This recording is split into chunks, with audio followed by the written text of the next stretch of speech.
If we lose something, will we feel sad for 3 hours? Or for 3 days? In the end, it is only an object, something that came and quietly went. If someone's words hurt us, will that pain stay with us all day? Or fade within a single minute? It is only a feeling, a moment, passing through the heart. If someone we love passes away, will we grieve for 1 year? Or for one day? Either way, sorrow will arise. And so, in those difficult moments, no matter how long we hold on to them, they never give us anything in return, except suffering, layer by layer. Hello to all listeners. Today, I am here with you once again on this channel, Calm Life Audio. And today, I would like to talk about something that many people may be struggling with right now. That is worry. Worry. The quiet anxiety that arises in our hearts almost every day. Sometimes it comes from very small things. Things we think about far too much. Sometimes it comes from larger problems, the kind that keep us awake at night. But no matter what the situation is, one thing is certain.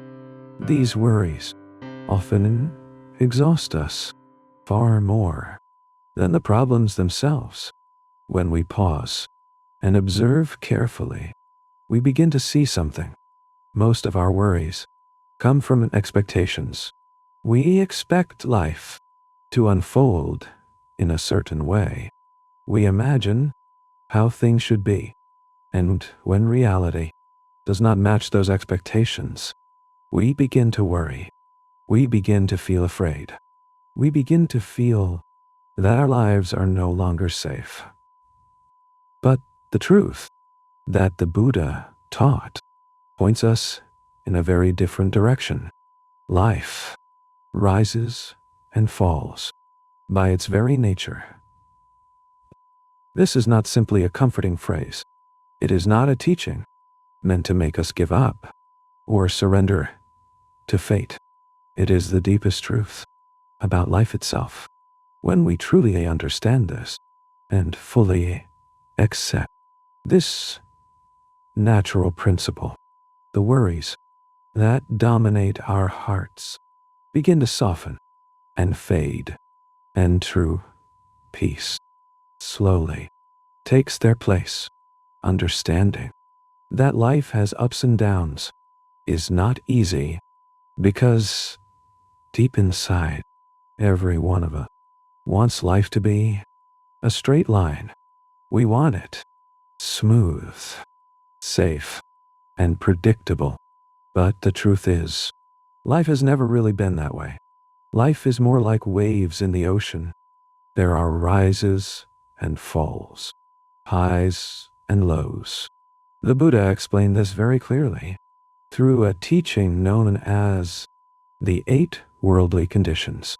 This teaching reminds us that everyone in this world, whether rich or poor, powerful or powerless, will encounter all 8 conditions. They are gain and loss, status and loss of status, praise and blame, pleasure and pain. Gain and loss mean receiving what we want and losing what we have. Some days we gain money. Some days we lose it.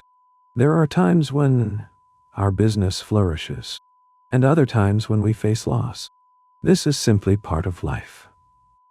Status and loss of status mean having position, recognition, and respect, and then losing them. Today, we may feel important. Tomorrow, no one notices us at all. Praise and blame mean being admired and being criticized. Some days people speak kindly to us.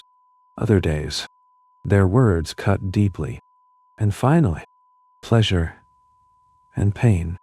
The pair everyone knows best. Some days we feel happy. Some days we suffer. What the Buddha wanted us to understand through these 8 worldly conditions is that life is always moving between these states. No one escapes them. No one stays on the good side forever. And no one remains on the painful side forever either. When we truly understand this, we begin to see that fluctuation is not abnormal. It is, in fact, the most natural thing about life. The real problem is that most of us were never taught this. We were taught that a good life is a stable life, a safe life, a life without problems. We were told that if we work hard enough, if we plan carefully enough, we can control life and make it turn out exactly as we want. So when life does not go that way, when things fall apart, we feel like failures. We feel that something has gone terribly wrong. But the truth is, nothing has gone wrong at all. Life is simply following its natural course. Because we do not understand this, we fight against reality. We resist it. And that resistance wears us down. It makes us tired. It makes us anxious. It makes us suffer far more than necessary. Understanding that life rises and falls does not mean giving up. It does not mean stopping effort, stopping planning, or doing nothing at all. It means learning not to cling too tightly to outcomes. We do what needs to be done. We try our best. And when results do not turn out as we hoped, we learn to accept them, not with despair, but with understanding that this too is part of life. Another teaching deeply connected to this is impermanence. Annika, this is the key reason we do not need to worry excessively. Everything in this world is impermanent. Nothing lasts forever. Nothing stays the same. Even the most difficult period of our lives does not remain forever. It will pass. When we truly understand this, we do not lose hope when life strikes us hard. This understanding allows us to live peacefully amid constant change. Think of ocean waves. When a wave crashes onto the shore, it always retreats. No wave stays on the beach forever, and after it retreats, it will eventually return again. This is its nature. Our lives are the same. When difficult times come, they pass. When good times arrive, they too will eventually change. Knowing this, we do not need to be afraid. Nothing is permanently bad. Nothing is permanently good. Some people think that accepting impermanence sounds pessimistic or hopeless. But in truth, it is the opposite. Understanding impermanence gives us hope because it reminds us that if we suffer today, tomorrow may bring relief or success. Nothing locks us into one condition forever. Life is open to change. This understanding leads us to one of the most important mental qualities for facing life's ups and downs. Opeka, equanimity, is not indifference. It is not coldness or a lack of care. It is a calm, steady, and mindful state of heart in the midst of all circumstances. Equanimity means not becoming overly joyful when we gain, and not becoming overly sorrowful when we lose. It is balance of mind, not being dragged around by the currents of life, not because we do not feel, but because we understand that everything rises and falls. Imagine sitting on a high mountain looking down at the valleys below. Storms come, rain falls, the sun shines. You see it all, but you are not swept away by it. This is equanimity. Training equanimity is not easy. We cling to pleasure and resist pain. When life feels good, we want it to last forever. When life turns difficult, we feel hopeless. But as we cultivate equanimity, life becomes calmer. Our minds become steadier. We are no longer tossed about by external events. Mindfulness, awareness of the present moment, supports this balance.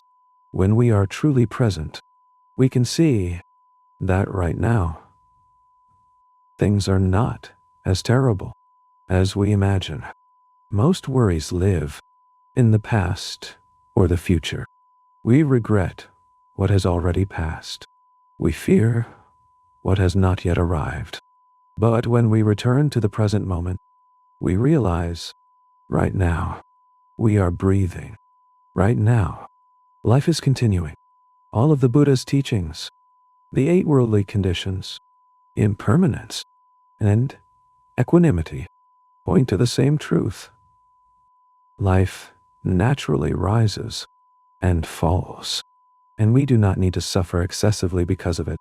We can learn to live with life peacefully, not by escaping it, not by denying reality, but by understanding and accepting the nature of life itself.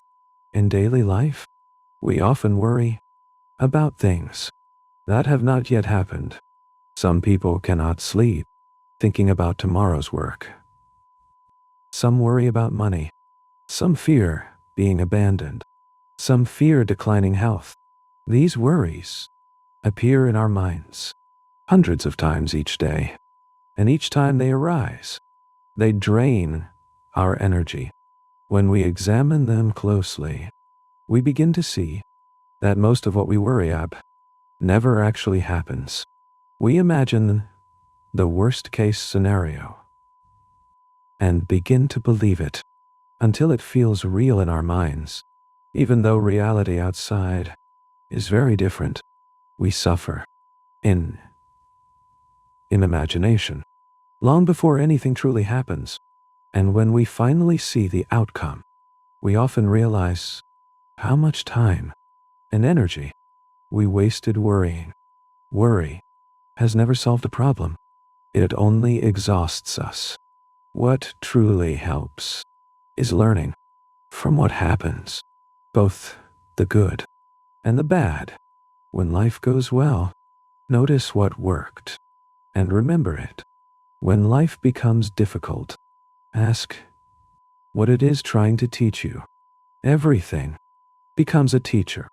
No experience is wasted. As our understanding grows, our worrying naturally decreases because we begin to trust that whatever happens, we will be able to handle it.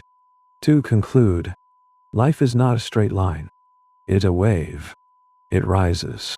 It falls. And that is not a problem. That is simply its nature. Suffering arises only when we try to freeze the wave, to hold on to the good forever, or to resist the difficult moments entirely. When we learn to move with life, we find peace. May this reflection help you see life more clearly, more deeply, and more calmly. Thank you for listening. May you live lightly, worry less, and discover true peace within your own heart. Goodbye, and see you again next time.